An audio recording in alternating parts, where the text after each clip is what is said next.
Assim você não pode ir a Deus, você não pode ir para o céu. Você tem de entrar no caminho, e Jesus é esse caminho. Ele é a única verdade que há. Ele é a única luz verdadeira. A única luz verdadeira manifestada é Jesus Cristo. Nós temos luz mórmon, temos luz metodista, temos luz batista, temos luz pentecostal, temos todos os tipos de luzes. Mas Jesus é a verdadeira luz. Ele é a única luz. Nós somos os filhos. Se nascemos de novo, nós somos os filhos do dia. Os filhos do mundo caminham em trevas. Eles caminham de noite. Eles amam as trevas. A Bíblia diz que os homens amam, as pessoas amam mais as trevas do que a luz, porque a luz manifestaria suas obras. Basta o sol se levantar e todas as velhas lagartixas, todos os velhos besouros, insetos do reino tenebroso que se arrastam à noite, se meterão debaixo de alguma coisa. É a mesma coisa quando a luz do Evangelho começa a brilhar. Toda obra má tentará se arrastar para debaixo de alguma coisa. Oh, dizem, nós temos luz, porque nós vivemos à noite. Se você caminha na luz à noite, você está caminhando sob uma luz artificial. Há somente uma verdadeira luz do dia. Essa é a luz do sol. Há somente uma verdadeira luz cristã. E essa é a luz do Filho de Deus. Ele é a única luz verdadeira. Sim. Nele está a vida, isso tão certo como a luz do sol produz vida. Toda a vida botânica surge com a luz do sol. Foi assim no ano passado, e quão intenso foi o inverno e tudo mais. Porém, tão logo o sol começou a banhar a face da terra. O que aconteceu? Nova vida brotou. Nova. Eu estava conversando com um homem, o Sr. Woods, ali atrás. Estivemos em Kentucky. Conheci um homem, e ele era tido como um infiel. Ouvi que recentemente ele faleceu.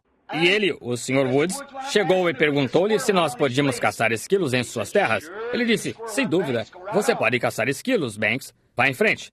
Ele disse, eu trouxe meu pastor comigo. Ele disse, não me diga que você se rebaixou tanto, Woods, que tem de ter um pregador com você o tempo todo.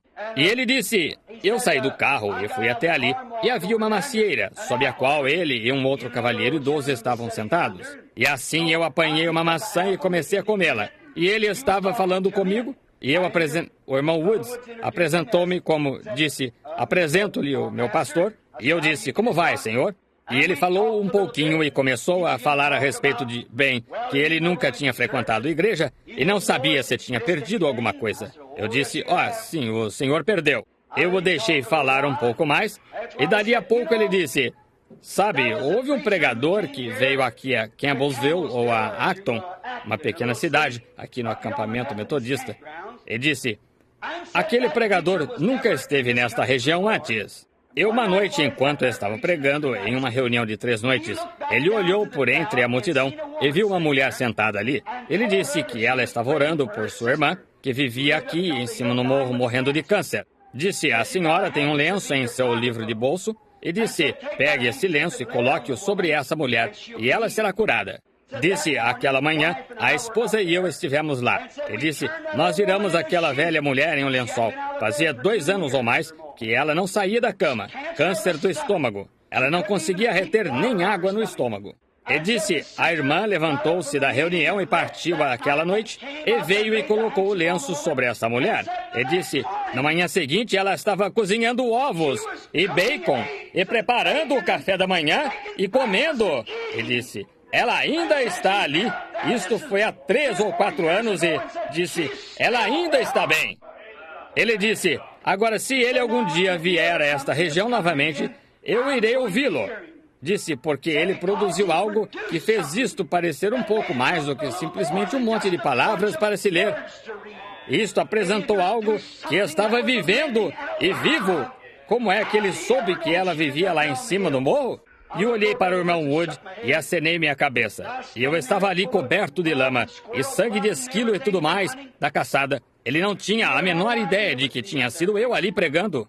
Assim ele ficou ali em pé um pouquinho, ou melhor, sentado, e eu disse, Senhor, o Senhor quer dizer que se pudesse ver algo que parecesse Deus fizesse algo sobrenatural?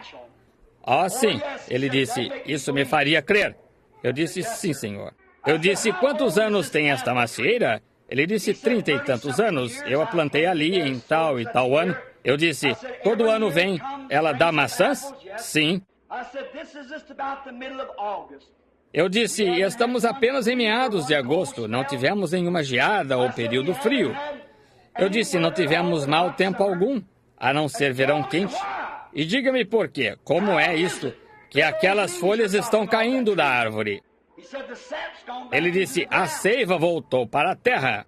Eu disse, se ela não tivesse voltado, então essa árvore morreria no período do inverno? Isso mesmo. Se a seiva permanecer em cima na árvore, a mata. Ela tem de descer as raízes e se esconder. Eu disse, diga-me o que faz essa seiva aqui no meio do verão, que a inteligência a faz descer as raízes para viver durante o inverno, para voltar na primavera seguinte, para trazer-lhe outra safra de maçãs. Eu lhe direi, é o mesmo Espírito que me disse para falar para aquela mulher ir e colocar aquele lenço sobre ela. É o mesmo Deus. Ele disse, não vá me dizer que o Senhor é aquele pregador. Eu disse, sim, Senhor, eu sou.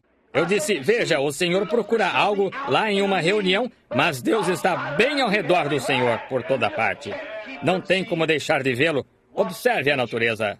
Agora, algumas pessoas podem se recusar a caminhar na luz do sol. E se houvesse tal pessoa que dissesse, o sol não está brilhando, não, Senhor, eu não creio nisto, e corresse para o porão, dissesse, eu somente saio quando escurece. Quando venho, ele recusa a ajuda do sol. Bem, se ele recusa, isso é somente sua estupidez, isso é tudo. O sol está brilhando. Alguém vem à janela e grita, saia, João, o sol está brilhando. Eu me recuso a crer em tal absurdo. Isso é fanatismo. Agora, ele certamente fica sem receber o calor do sol. Ele certamente fica sem receber os raios doadores de vida que ele dá. Ele certamente fica sem receber a beleza que ele mostra e a vida que ele produz. É desse jeito com um homem ou uma mulher que está tentando ir para o céu através de um credo, tentando ir para o céu através de uma igreja. Sem Jesus, não se pode fazer isso. Ele é o caminho, a verdade e a luz. Tão certo como o SOL produz toda a vida botânica, o FILHO produz luz eterna. Somente ele tem luz eterna. É por isso que deveríamos vir a ele. Nós ficamos sem recebê-la através de uma igreja. Ficamos sem recebê-la através de um credo. Nós somente podemos vir a ele e encontrar luz eterna. Ele somente. Pedro disse, tu és o único que a tens. Essa é a razão por que estamos aqui. Vimos a ti para recebê-la. Agora observe quando essa luz do sol começa a brilhar. Ora, não há uma semente na terra que não viva. Não se pode evitá-lo. Faça uma calçada ao longo de sua estrada ou ao longo do seu caminho, encha-a de concreto, faça-a com 4 pés de largura e deixe que o sol comece a brilhar e a grama brote. Onde é que a grama cresce mais? Bem ao longo da borda. O que é isto? São aquelas raízes. Não se pode esconder a vida do sol. Aquele sol começa a brilhar, aquelas pequenas raízes se contorcem para encontrar o caminho para fora, até 100 jardas se necessário, e brotarão. Essa é a grama que estava sob a calçada. Essa é aquela que estava ali embaixo, as luzes brilhando. E quando a luz brilha, vida vem à existência. E quando o Filho de Deus brilha sobre um coração, vida eterna vem à existência. Eu sou o caminho, a verdade e a luz. Aí estão 3 razões pelas quais deveríamos vir. A quarta é, Jesus é a única fundação segura e firme sobre a qual qualquer coisa pode ser edificada. Isso mesmo. É a única fundação sobre a qual se pode edificar. Todas as outras fundações são areia movediça. Em Cristo, a sólida rocha, estou firmado. Qualquer outra terra é areia movediça. Muitas pessoas edificam sobre riquezas. Elas tentam trabalhar para ver quanto dinheiro podem ganhar. Dizem, se eu não puder gastá-lo, meus filhos poderão depois de mim. O que isto causa? Leva de volta à escravidão. Você se torna escravo do seu dinheiro. Muitas pessoas talvez não. Você não precisa ser milionário para ser isso. Basta cobiçar o dinheiro. E é tão culpado quanto um milionário. Está vendo? Há simplesmente tantos centavonários quanto milionários que estarão no inferno. Porque é a sua atitude a respeito o que Deus lhe tem dado. Agora, se você edifica sobre riquezas, isto cairá. Então, há uma grande coisa sobre a qual esta América está tentando edificar. Ela está tentando edificar sobre a fundação da popularidade. Mocinhas, mocinhos olham para eles, os astros da televisão, astros do cinema, tentam agir como eles, vestir-se como eles, personificá-los. O que isto causa? Conduz a uma vida arruinada de caos. São palha e feno, os quais serão queimados no juízo. Jesus é a única fundação segura. Essa é a razão por que deveríamos vir a Ele. Ninguém mais tem essa fundação. Riquezas não a têm, popularidade não a tem. E hoje temos tanta fundação de edifício. Nós simplesmente, o povo americano simplesmente não consegue fazer nada. Domingo eles têm de fazer a cerca, eles têm de fazer isto. O que você está fazendo? Você entende o quê? Seu edifício vai ser feito em pedaços muito em breve. Essa fundação é areia solta. Muitos de nós edificando sobre instrução. Nós nem ao menos conseguimos professores para irem à escola. Estávamos falando sobre isso. Agora está bem. A escola está bem em seu lugar, mas nunca tomará o lugar de Cristo. Não, Senhor. Agora não conseguimos nem ao menos professores. Nossos adolescentes são tão grosseiros que as pessoas não querem nem tentar ensiná-los. O pequeno Oswald e Les e todos eles porão o professor a correr do edifício. Eles farão protestos, eles farão greves, eles fecharão a escola. Eu não os culpo. Eu também não seria professor se pudesse evitar. Mas estávamos falando a respeito da instrução. Agora, isso está bem, instrução. Não queremos um monte de ignorância, mas queremos instrução em seu lugar. Mas o problema hoje é que nós tentamos educar nosso púlpito. E quando o fizermos, deixamos o caminho. E Cristo é essa fundação e esse caminho. Quando colocamos instrução está bem. Mas ouçam, muitas vezes a instrução conduz ao demônio da instrução. E esse demônio da instrução o conduz a um sabe-tudo. E quando você chega lá, então você se torna um infiel e nega a Cristo. Assim não se pode edificar sobre a fundação da instrução. Nem podemos edificar isso sobre poderes políticos. Você diz, bem, ora, tenho tanto interesse. Eu sou democrata, eu sou republicano, ambos os partidos estão podres. Há somente uma fundação. Edifique sobre Cristo. Esta nação não tem necessidade de edificar sobre nenhuma outra fundação, a não ser Jesus Cristo. Certo? Nenhuma outra fundação está colocada, nenhuma outra fundação está sobre a qual você pode ir para o céu. Nenhuma outra fundação é segura, a não ser a fundação de Jesus Cristo. Há algum tempo em Nova York, eu estava viajando com um amigo meu, ministro, e eu disse, aquele grande edifício, eu disse, olhe lá, ele tem provavelmente 50 lojas ou 60, é um lugar gigantesco, quão bonito ele é. Eu disse, bem, não há ninguém lá. Ele disse, não, e não haverá. Eu disse, qual é o problema? Ele me deu a estimativa de quanto aquele edifício aproximadamente custou, em milhões, para construir aquele edifício. Bem, eu disse, por que ninguém se muda para ele? Disse, tão logo o edifício ficou quase completado, todo o exterior polido e tudo mais, disse, vieram a descobrir que a fundação não estava certa. Ele foi edificado sobre algum tipo de pedra-sabão, não uma pedra de verdade. Portanto, o edifício foi condenado, e deste modo, somente serviu para uma coisa, que foi para o empreiteiro subir ao topo e saltar para cometer suicídio. Não importa quão bom o exterior pareça, não há outra fundação que seja segura, senão a fundação de Jesus Cristo.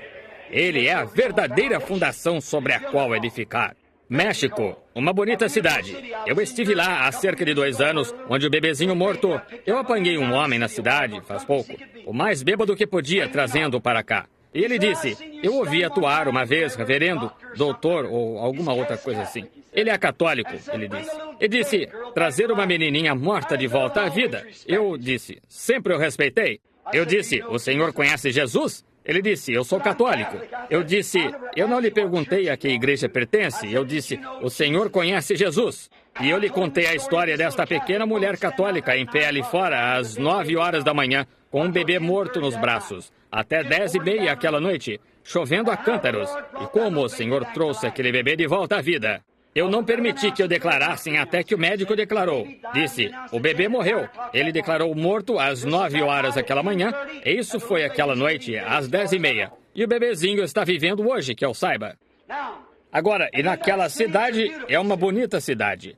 Mas os edifícios estão todos começando a se inclinar para trás, porque eles estavam tão interessados em obter uma arquitetura dos dias modernos, em obter um edifício formoso e polido, o que eu duvido que haja algum lugar no mundo que pudesse superá-la em beleza, mas eles falharam em ir fundo o suficiente para chegar à pedra. Esse é que é o problema com nossas igrejas hoje, amigo. Esse é que é o problema com os batistas, metodistas, presbiterianos, pentecostais, nazarenos. Temos de cavar como indivíduos e não depender de nossas igrejas. Temos de cavar nós mesmos até atingir essa pedra que Jesus mencionou. Sobre esta pedra edificarei a minha igreja, e as portas do inferno não prevalecerão contra ela. Ele é a única fundação verdadeira, verdadeiramente. Então, outra coisa em quinto lugar, eu gostaria de dizer isto. Ele é a única felicidade e paz bem-sucedida e segura. Essa é a razão por que nós vimos a ele. Eu sei que você pode rir como um idiota, ou pode sair aqui e rir até ficar histérico por causa de algum gracejo que algum astro do cinema tenha soltado, ou algo assim. Ou alguém pode beber um pouquinho demais e rir como se fosse algum lunático. Mas isso não traz paz. Não há nenhuma outra paz e nenhuma outra felicidade como vir a Jesus Cristo. Tenho visto pessoas fingirem, tenho visto mulheres jovens tentarem sair por aí de roupas novas e atuar como se fossem felizes. Elas não são. Elas estão somente fazendo um fogo pintado. Não se pode aquecer por meio de fogo pintado. Vocês têm visto homens jovens que tentam pensar que seus músculos são tão grandes que se poderia cravar um prego e nunca feri-los. E uma faca curvaria sua lâmina neles. Somente lhes deem uns poucos anos e ficam velhos e enrugados. Não há felicidade eterna fora de Cristo. Olha aqui, eu vou colocar qualquer um de vocês esta noite em perfeita saúde, sua família em perfeita saúde, todos ao seu redor. E a mamãe que não está aqui? Como você sabe que seu pai não está morrendo agora? Como você sabe que um de seus filhos não foi morto há alguns minutos longe daqui? Como você sabe que alguma outra coisa não aconteceu? Como você sabe que vai sair desse edifício esta noite? Você pode cair morto de um ataque cardíaco. Você não sabe. Assim, não há felicidade eterna fora de Cristo. Essa é a razão por que devemos vir a Ele. Você pode ter uísque, pode ter prazer, poderia ter as coisas do mundo, mas elas não são felicidade bem-sucedida. Nada pode dar paz como Ele. Ele dá paz. Você diz, eu tenho paz. Se você alguma vez teve verdadeira paz, você tem Jesus. Se você não tem Jesus, você nem ao menos sabe o que paz significa até que venha a Ele. Tenho visto pessoas, reis, potentados, grandes homens, atletas, astros de cinema e tudo isso. Eles não são tranquilos. Olhe para eles. Observe seus olhos por uns minutos. Eles são neuróticos. Está vendo? Nenhum homem, nenhuma mulher, nenhuma criança, ninguém pode ter paz fora de Jesus Cristo. A minha paz vos dou, não vou-la dou como o mundo a dá. Está vendo? Não como o mundo lhe dá paz, mas Ele tem paz eterna, uma paz de descanso. Se você vive, se você morre, não importa se vem a chuva ou brilha o sol, você tem paz de qualquer modo. Eu gosto da velha canção do irmão Shakarian que ele canta, que esse notável, grande velho companheiro canta. Tenho paz como um rio, tenho paz como um rio. Isso mesmo. Quando você tem paz, você tem Cristo. Cristo é a sua paz. Assim, é por isso que devemos vir a Cristo, para encontrar paz. Agora, uma coisa a mais que quero dizer como a sexta coisa. A sexta coisa. Ele é a única realização permanente. Diga-me qualquer coisa que você poderia obter, que você poderia realizar, que seria eterna, com exceção de Jesus Cristo. Construa uma bela casa, ganhe $1 milhão, seja a mulher mais popular do país, o homem mais forte que já caminhou pelas ruas, seja o recordista mundial, pugilista profissional, seja lá o que você queira ser. Veja se você não desabrocha, murcha e morre, certo? Não vai precisar mais do que alguns sóis para fazê-lo. Assim, a única realização eterna que há é Jesus Cristo. Nesse caso, se Ele é o maior e melhor que poderíamos realizar, façamos disso nossa realização então. Tenhamos certeza de que o obtemos. Talvez você seja pregador, talvez seja pastor, talvez seja diácono, talvez seja membro da igreja. Mas se você não tem em sua realização, talvez você tenha se realizado em dizer, não vou parar até ser pregador, não vou parar até me tornar diácono, não vou parar até me tornar membro da igreja. Essas coisas estão bem, estão honrosas. Mas ouça aqui, irmão, não pare antes de receber Jesus Cristo, ou você não tem uma realização eterna. Porque seu pastor, sim, sua obra de pastor, cedo se desvanecerá. Sua obra de diácono cedo passará. Sua condição de membro da igreja será por muito tempo esquecida pelas pessoas, muito em breve. Mas, se sua realização foi Jesus Cristo, então você tem vida eterna e você nunca pode morrer. Agora, por último, quero dizer isto. Aqui está outra razão por que deveríamos vir a Jesus. Ele é o único que tem transladação. Estou tão feliz por isto. Oh, isso me faz sentir religioso. O único que pode trasladar. Sim, Senhor. Vou lhe dizer uma coisa. Vá até a loja de manhã ou segunda-feira de manhã, sendo que amanhã é domingo. Vá até a farmácia e compre um remédio que o torne tão santo a ponto de trasladá-lo para a glória. Deixe que o médico faça uma operação em você que lhe dê trasladação do sepulcro para a glória. Torne-se tão inteligente e instruído que saiba como construir algo parecido com outra Torre de Babel. Ela terminará da mesma maneira. Descubra! Tente ir de alguma outra maneira e descubra. São somente aqueles que estão em Cristo que Deus trará com Ele. A única trasladação que pode ser feita da terra para a glória é através de Jesus Cristo. Ele é a única trasladação, única maneira de ser trasladado. Não se pode comprá-la, não se pode. Não se pode trabalhar para se obtê-la. É preciso recebê-la. É um dom para você. A trasladação de Deus para levá-lo. Venha aqui e compre um remédio que o mude de um velho ou uma velha de volta a um jovem ou uma jovem. Veja se você pode comprá-lo. Você nunca poderá. Ele nunca estará em existência no campo da medicina. Ele nunca estará em existência em nenhum campo fora de Jesus Cristo. Mas ele disse isto: quem come a minha carne e bebe o meu sangue tem a vida eterna, e eu o ressuscitarei nos últimos dias. Trasladá-lo-ei, levá-lo-ei para a glória. Se este corpo terrestre se desfizer, este tabernáculo terrestre se desfizer, temos um esperando. Trasladação, trocando de casa, indo de um lugar para outro. Ele é o único que tem vida eterna. Ele é o único que tem felicidade. Posso dizer isso também? Ele é o único. Nele está o único lugar ao qual você pode ir, onde se pode vê-lo. O único lugar onde você alguma vez será capaz de entendê-lo é quando você entra nele. Você precisa entrar nele para entender isto. Senão, você irá simplesmente se questionar e quebrar a cabeça por aí. Você irá conjecturar e isto será um quebra-cabeças para você. Você nunca entenderá isto.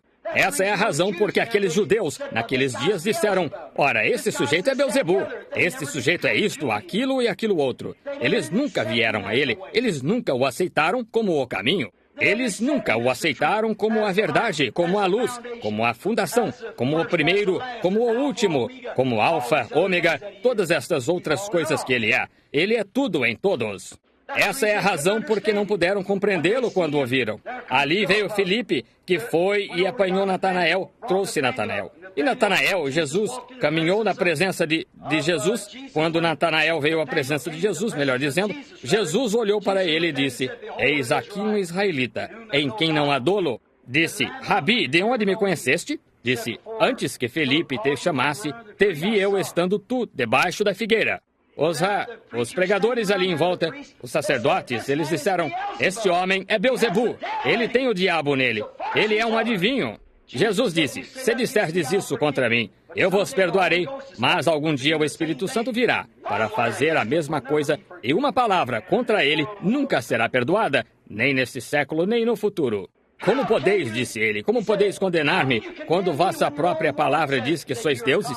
Esses foram chamados deuses, aqueles a quem a palavra de Deus veio. Como podeis condenar-me quando digo que sou o Filho de Deus? Se tivesseis conhecido meu Pai, vós teríeis conhecido a mim também. Isso mesmo.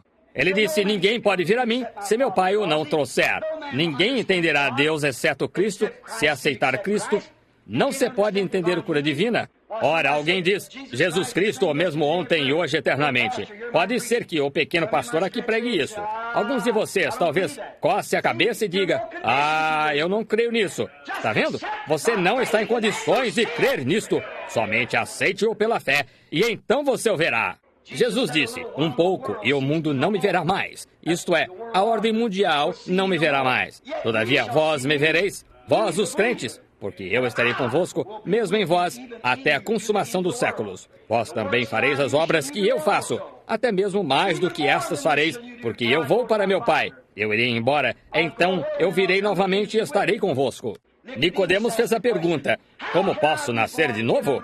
Eu sou um homem velho. Entrar no ventre de minha mãe a segunda vez? Ele disse: aquele que não nascer de novo não pode ver o reino de Deus. Agora, aquela tradução ali na realidade é entender o reino de Deus. O reino de Deus está dentro de você, de modo que você, em verdade, não poderia vê-lo a não ser que o visse operando. Mas a única maneira em que você alguma vez será capaz de entendê-lo, você tem de nascer de novo. Para nascer de novo, você terá sido cheio com o Espírito de Deus. Então você está em Cristo. E quando você está em Cristo...